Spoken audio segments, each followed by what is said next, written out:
السلام عليكم ورحمة الله وبركاته. إن الحمد لله نحمده ونستعينه ونستغفره ونعوذ بالله من شرور أنفسنا ومن سيئات أعمالنا. من يهده الله فلا مضل له ومن يضلل فلا هادي له. أشهد أن لا إله إلا الله وحده لا شريك له وأشهد أن محمدا عبده ورسوله. يا أيها الذين آمنوا اتقوا الله حق تقاته ولا تموتن إلا وأنتم مسلمون. يا أيها الناس اتقوا ربكم الذي خلقكم من نفس واحدة وخلق منها زوجها وبث منهما رجالا كثيرا ونساء واتقوا الله الذي تساءلون به والأرحام إن الله كان عليكم رقيبا. يا أيها الذين آمنوا اتقوا الله وقولوا قولا سديدا يصلح لكم أعمالكم ويغفر لكم ذنوبكم ومن يطع الله ورسوله فقد فاز فوزا عظيما. أما بعد فإن أصدق الحديث كتاب الله وخير الهدى هدى محمد صلى الله عليه وسلم وشر الأمور محدثاتها وكل محدثة بدعة وكل بدعة ضلالة وكل ضلالة في النار. Kaum muslimin dan kaum muslimat rahimani wa rahimakumullah. Alhamdulillah, pada kesempatan malam niki kita bisa kembali berjumpa dan bertemu dalam majlis ilmu yang kita memohon kepada Allah Azza wa Jalla, dengannya Allah memberikan kita ilmu yang bermanfaat. Allah Azza wa Jalla akan memberatkan timbangan amal kebaikan kita, yang dengannya pula Allah Azza wa Jalla menjadikan kita orang-orang yang dimudahkan langkah-langkahnya menuju surga Allah Tabaraka wa Ta'ala. Amin ya Rabbal Alamin. Salawat dan salam semoga senantiasa tercurahkan kepada baginda Nabi besar Muhammad sallallahu alaihi wasallam.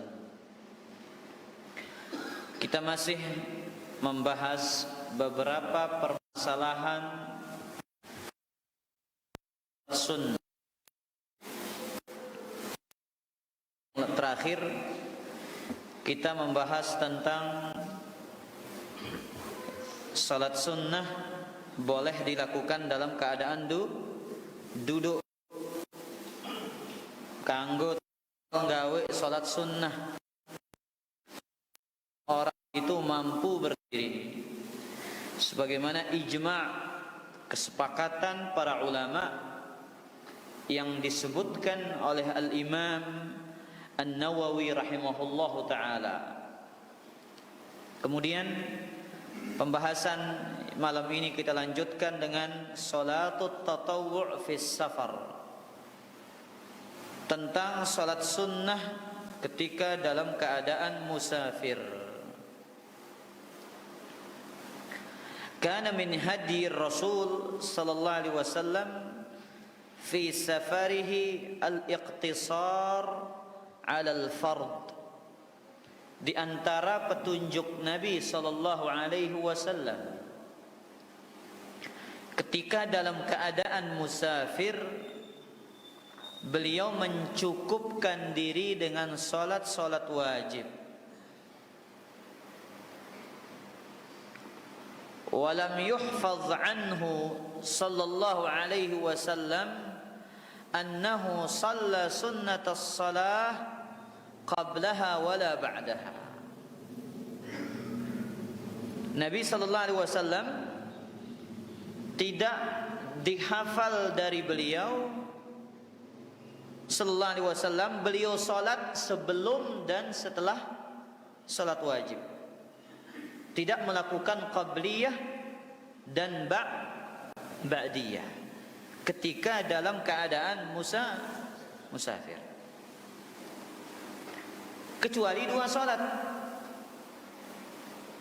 Kecuali dua salat, yaitu salat sunnah fajar dan salat sunnah witir. Ini dua salat yang dikecualikan berdasarkan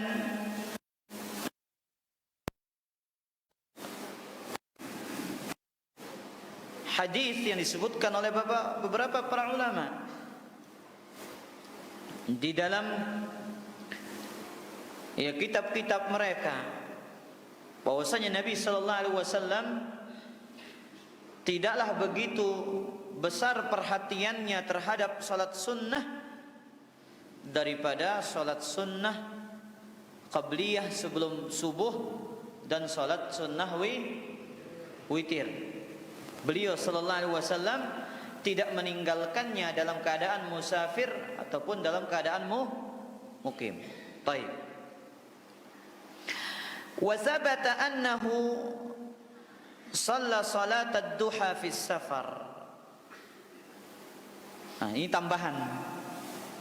Salat sunnah apa? Qabliyah, subuh dan Kemudian yang ketiga, Nabi pernah melakukannya ketika musafir, salat sunnah duha.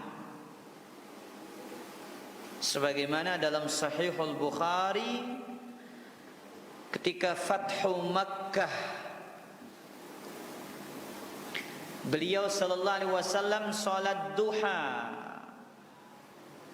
ketika menaklukkan kota Makkah.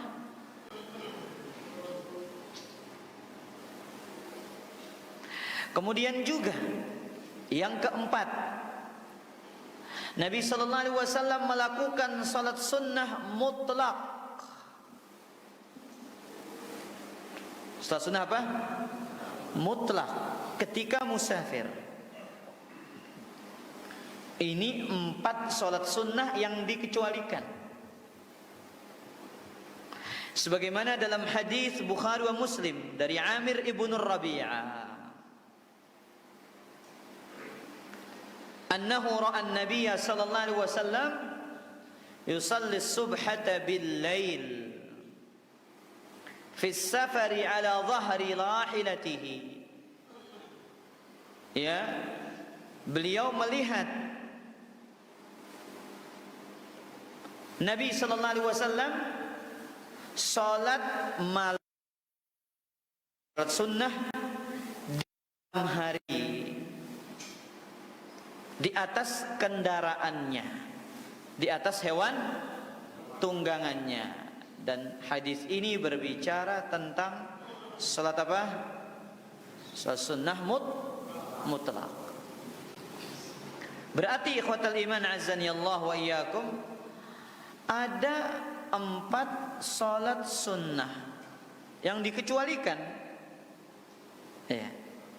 Kalau salat sunnah rawatib Nabi tidak pernah mengerjakannya, kecuali qabliyah apa? Subuh. Kemudian salat duha. Kemudian salat sunnah mutlak. Adapun ratibah, salat sunnah rawatib, Nabi sallallahu alaihi wasallam tidak melakukannya ketika dalam keadaan musafir. Tapi dalam madhab Syafi'i, para jamaah yang dimuliakan oleh Allah, ya, Ulama Syafi'i mereka mengatakan sunnah, salat sunnah apa? Rawatib. Kata Imam An-Nawawi dalam Syarah Sahih Muslim, wa qad ittafaqa al-ulama ala istihbab an-nawafil al-mutlaqah fi safar. Para ulama sepakat bolehnya, sunnahnya salat sunnah mutlak ketika dalam keadaan musafir. Wa ikhtalafu fi istihbab an-nawafil ar-ratibah. Mereka berbeda pendapat hukum salat sunnah rawatib.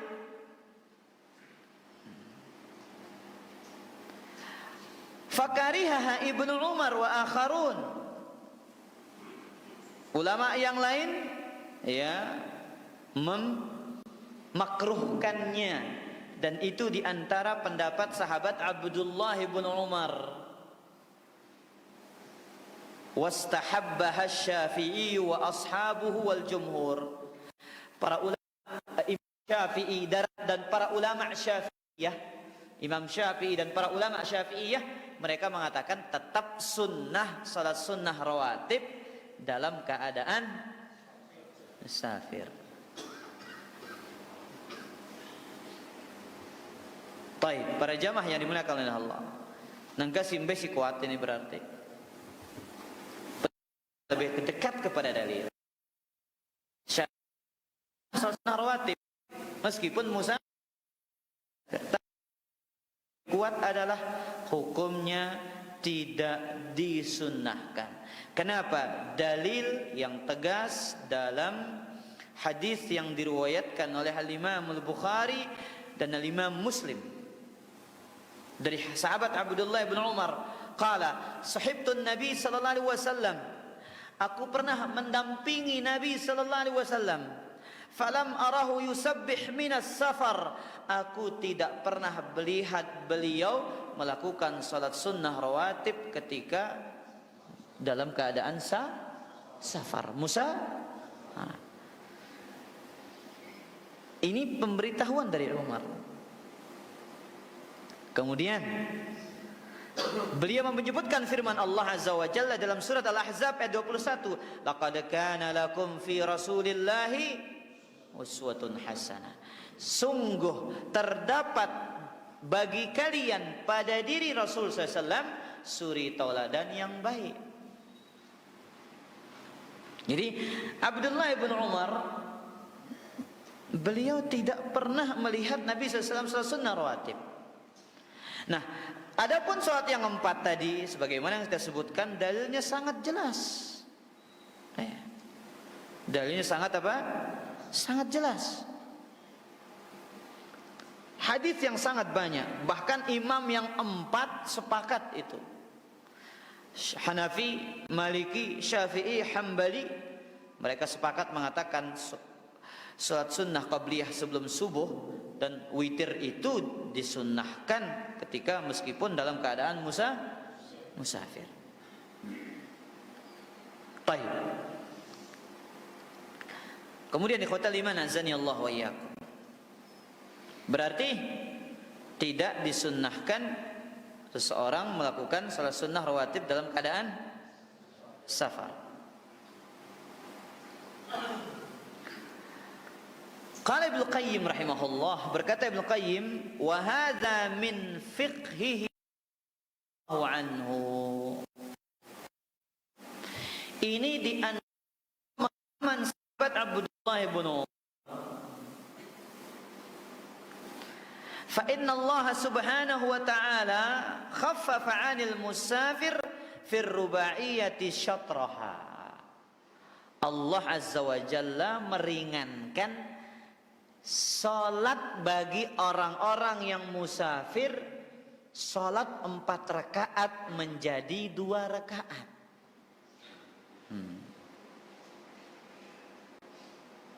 Jadi Allah azza wa jalla berikan keringanan bagi orang yang safar. Salat yang semula 4 jadi berapa? Jadi 2. Maka oleh karena itu hikmahnya kenapa tidak disyariatkan salat sunnah rawatib. Adapun pengecualian yang tadi, kita mengecualikan dengan dalil para jamaah. Nabi salat duha ketika Fathu Makkah. Ya, hadis Ummu Hani. Nabi salat di rumah Ummu Hani salat duha. Ya. Kemudian juga Abdullah bin Umar dalam hadis Bukhari wa Muslim melihat Nabi salat sunnah mutlak. Kata beliau, "Kana Rasul sallallahu alaihi wasallam yusabbihu 'ala ar-rahilah qibala ayyi wajhin tawajjaha." Nabi SAW sholat di atas kendaraannya, kemana arah kendaraannya berjalan. Ghairu annahu la yusalli 'alaiha al-maktubah. Namun Nabi SAW tidak sholat wajib di atas kendaraannya. Baik, maka ikhwatal iman azani Allah wa iyyakum, dari penjelasan dalil-dalil yang tadi, tidak disyariatkan salat sunnah rawatib ketika dalam, ada beberapa yang qabliyah, witir, kemudian salat duha, kemudian salat sunnah mutlak. Baik, ini dia beberapa salat sunnah yang dilakukan oleh Nabi ketika dalam keadaan safar. Kemudian pembahasan berikutnya, maka ikhwatal iman azani Allah wa iyyakum, ya, ini pentingnya al-fiqhu fid din, faham tentang ilmu agama. Kita akan meletakkan sesuatu pada tempatnya. Ibadah ini kapan kita lakukan, kapan waktunya, kapan tempatnya. Tapi Ustadz, kan ada tapinya. Tunakna sholat tuh lamun kita sholat, kan bagus sholat ini. Tentu apa ya, Pak Ahmad? Betuna sholat ini ya atas sholat ja. Bagus apa ya sholat no? Oh besanter ke? Iya. Nabi suruh sahabat Rabi'ah ibn Ka'ab al-Aslami banyak sholat kalau ingin menjadi pendamping Nabi di surga sallallahu alaihi wasallam. Apa kata Nabi sallallahu alaihi wasallam menjawab permintaan sahabat Rabi'ah ibn Ka'ab ketika mengatakan, as'aluka murafaqataka fil jannah. Wahai Rasulullah sallallahu alaihi wasallam, aku memohon, meminta tiang nunasang menjadi pendampingmu di surga. Apa jawaban Nabi SAW? Fa'inni ala nafsika bikathratis sujud. Bantulah aku untuk memenuhi permintaanmu dengan memperbanyak sujud. Peluwe salat lagu lamun ta musafir nene jak lain hukumna. Timak yak pe salat sunnah, lamun pe biasa nggawe salat sunnah pas pe pin bale yak pe musafir, tetap pahala itu akan didapatkan meskipun dalam keadaan musafir tapi tidak ini indahnya agama Islam niki.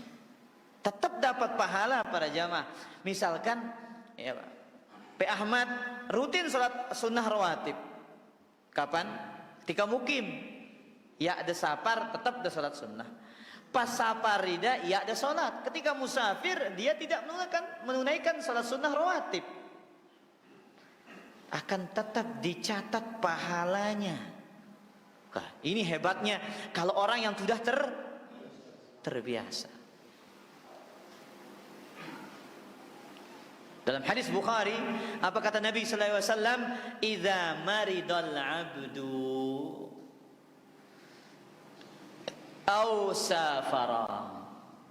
Jikalau seorang hamba terkena penyakit atau musafir, kutiba lahu mislu ma kana ya'malu sahihan muqima. Allah akan catat baginya pahala sebagaimana saat ia mukim dan saat dia tetap pahalanya para jamaah. Ya.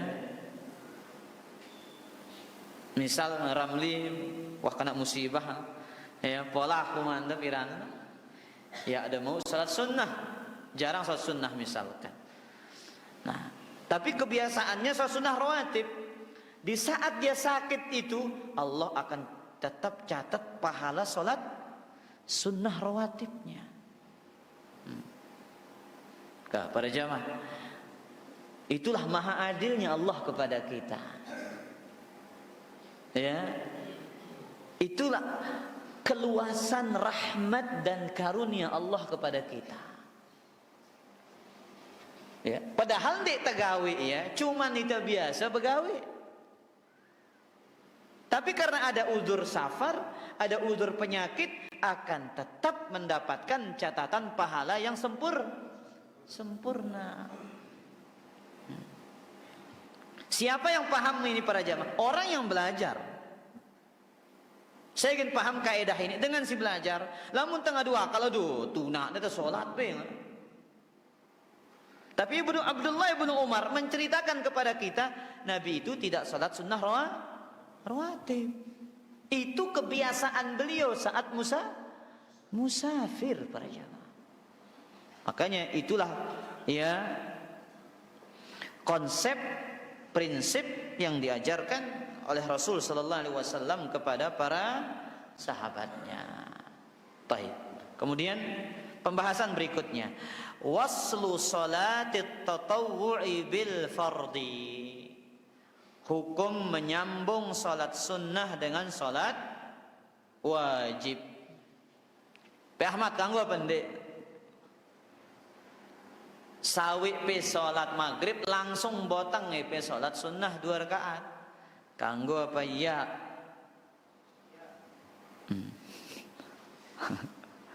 Kak juga. Kak EP kau jawab apa juga? Karing kali dekat. Ya, P Ahmad apa? Salat sunnah. Langsung selesai salat maghrib. Assalamualaikum, langsung salat sunnah. Kanggo apa ya? Tidak boleh. Harus zikir dulu. Hah? Dalil pe. Oh karing dalil itu ketawanan keja. Hah?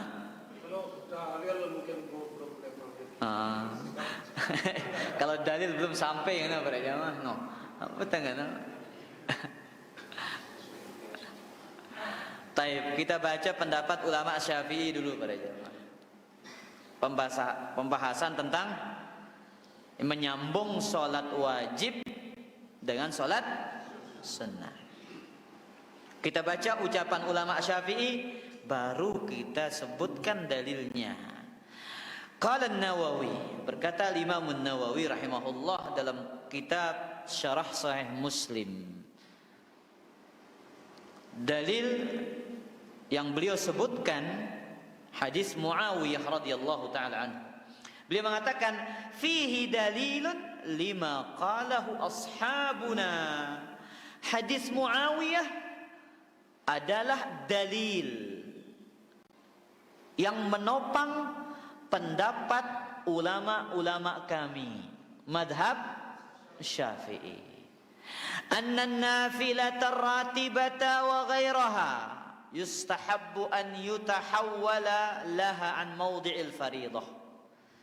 Sunnahnya ya salat sunnah rawatib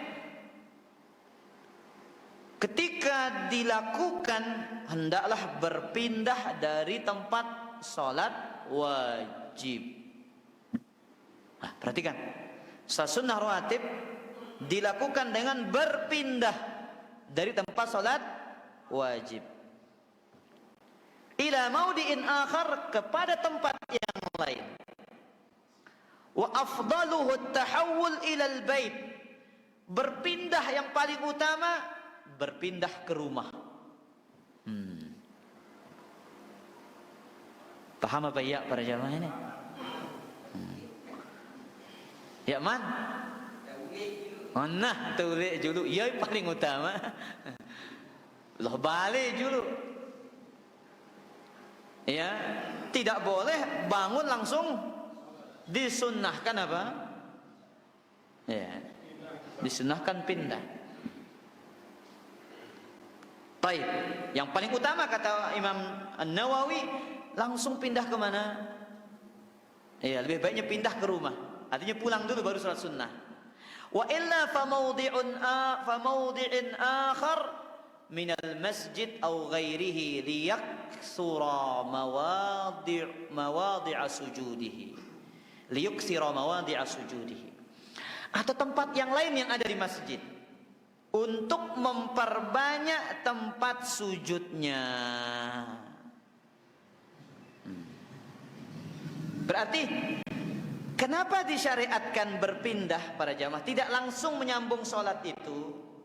Satu, ya, agar memperbanyak tempat sujud. Nah, yang kedua, wali tanfasila suratun nafilati an suratil faridah, agar dipisahkan antara bentuk sholat wajib dan sholat sunnah. Baik. Kemudian kita baca dalilnya dari Muawiyah radhiyallahu anhu. Qala idza shallaital jum'ah fala tasilha bi salatin hatta takallama aw takhruj. Jikalau engkau salat Jumat, janganlah engkau menyambungnya dengan salat yang lain sampai engkau berbicara, berzikir dulu, atau keluar berpindah. Fa inna Rasulullah SAW amarna bidzalik, karena Nabi SAW memerintahkan kita melakukan itu. Alla tusala salatun bisalah, jangan langsung menyambung satu salat dengan salat yang lain. Hatta natakallama aw nakhruj, sampai kita berbicara, berzikir terlebih dahulu, atau kita keluar berpindah. Maka ikhwatal iman azani Allah wa iyyakum, menyambung satu salat dengan salat yang lain adalah hukumnya adalah dimakruhkan. Baik. Ini dalil yang disebutkan oleh Syekh Hafizahullah Ta'ala. Kemudian, pembahasan yang berikutnya, salatut tatawwu' 'ala rahilah, salat sunnah di atas kendaraan. Saya wah meraktekkan ini. Saya sudah praktekkan ini para jamaah. Ini perlu dipraktikkan ini. Mungkin ini satu sunnah yang jarang dipraktekkan. Salat sunnah di mana? Di atas kendaraan. Dahulu orang musafir pakai apa? Pakai onta, pakai kuda. Itu yang orang-orang gunakan dahulu. Dan sekarang pakai motor, pakai bis, pakai kereta, pakai pesawat. Taib. Sekarang bagaimana caranya? Kita lihat bagaimana yang ditunjukkan oleh Rasul sallallahu alaihi wasallam tata cara salat sunnah di atas Baik, kita tunjukkan dan kita baca berapa dalilnya.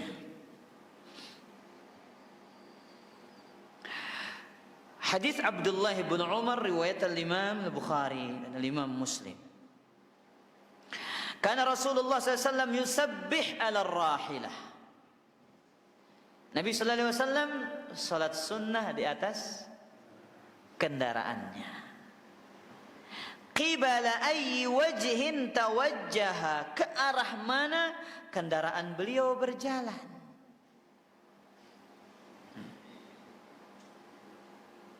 Jadi ini cerita Abdullah bin Umar. Beliau menyaksikan langsung Nabi SAW melakukan itu.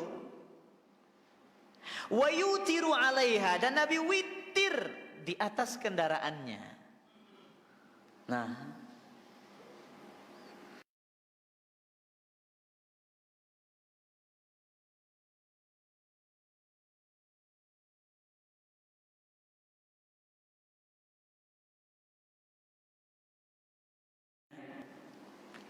ada mujawazil faridah 'ala rahilah bila darurah.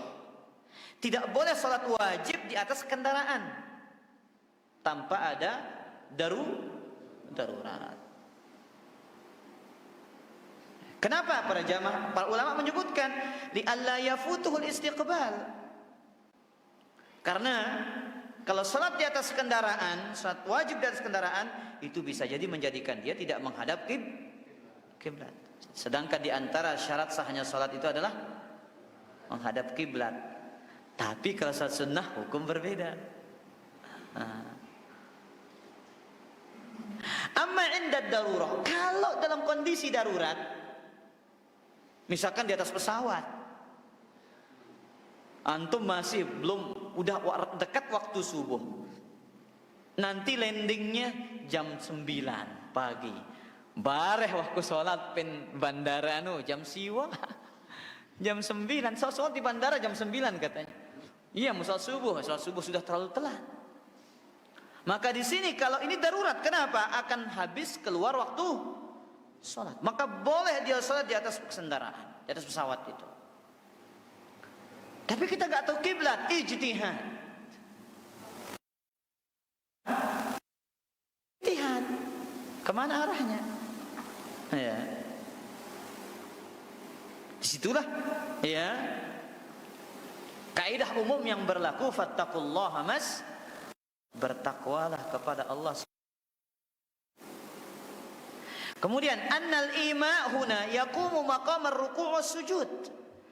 Menunduk itu menggantikan posisi ruku dan sujud. Sekedar menundukkan kepala, ya, ini menggantikan posisi sujud. Maka tidak harus ya sujud para jamaah ketika sholat di atas kendaraan. Dan hadis ini menunjukkan kepada kita, ikhwatal iman azani Allah wa iyyakum, kullama uhtija ila syai' dakhalahu at-taysir wa at-tashil. Selama dibutuhkan, ya, selama sesuatu itu semakin dibutuhkan, maka kemudahan akan datang kepadanya. Sesuatu itu semakin dibutuhkan, maka akan semakin datang kemudahan kepadanya. Contoh sholat wajib para jamaah, hukum asalnya nggak boleh di atas kendaraan, tapi karena dia dibutuhkan saat itu, kapan? Waktu sholat sudah masuk. Kalau dia tidak sholat di atas apa? Kendaraan, maka akan berakhirlah waktu sholat dan dia tidak akan melakukan ibadah sholat tersebut. Kemudian di sini musafir, safar itu membutuhkan kekuatan, membutuhkan waktu yang banyak, sehingga apa diberikan kemudahan oleh Allah Azza wa Jalla. Apa kemudahannya? Diringankan sholat 4 menjadi boleh sholat sunnah di atas kendaraan. Maka itu dia, sesuatu semakin dibutuhkan maka akan semakin dimasuki oleh kemudahan. Makanya kaidah dalam syariat itu al-masyaqqatu tajlibut taysir. Ini kaidah. Kesulitan akan mendatangkan kemudahan. Kesulitan akan mendatangkan kemudahan. Buktina para jamaah. Sahabat Ammar bin Yasir radhiyallahu anhu pernah junub, diutus oleh Nabi SAW. Junub, belum punya ilmu, berijtihad. Apa ijtihadnya? Fatamarragtu kama tamarrughud dabbah. Aku berguling-guling di atas tanah, sebagaimana bergulingnya hewan itu di atas tanah. Kenapa? Ijtihad ya kayak tayamum bagi orang yang batal wudunya, nggak dapat air. Ammar bin Yasir dalam safar, falam ajidil ma, katanya, aku tidak mendapati air. Aku pun berguling-guling seperti binatang yang berguling-guling di atas tanah. Nggak punya ilmu, berijtihad. Dikiaskan dengan ya. Pulanglah Ammar bin Yasir, kemudian diceritakan peristiwanya kepada Nabi sallallahu alaihi wasallam. Ya. Kemudian apa kata Nabi sallallahu alaihi wasallam? Innama yakfika an taqula hakadha. Cukuplah engkau melakukan seperti ini. Kemudian Nabi memukulkan satu pukulan ke atas permukaan tanah. Kemudian beliau mengusap ya wajahnya dan kedua telapak tangannya. Nah, ini menunjukkan apa para jamaah? Kesulitan mendatangkan kemudahan. Ini kaidah yang umum dalam syariat, ini sangat banyak. Bahwasanya kesulitan akan mendatangkan kemudahan. Orang yang, makanya para jamaah, wudu menggunakan air itu hukum asalnya. Ya. Enggak ada air, pindah ke tayamum. Atau ketika kita tidak mampu menggunakan air, sakit, ya dingin telir para jamaah, ya air jesabol, air penuh, ya air banyak, tapi dia tidak mampu menggunakan air, atau dia luka, dokter mengatakan untuk sementara jangan lukamu terkena air, itu termasuk di situ. Kaidah ini berlaku, al-masyaqqatu tajlibut taisir, kesulitan mendatangkan kemudahan. Jelas Pak Ahmad? Apa kaidah no?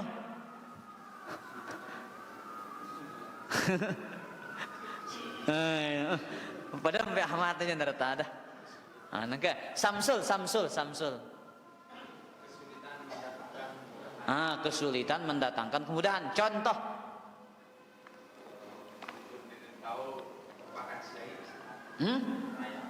Apa? Oh, ditangguh bakat si ai ngono.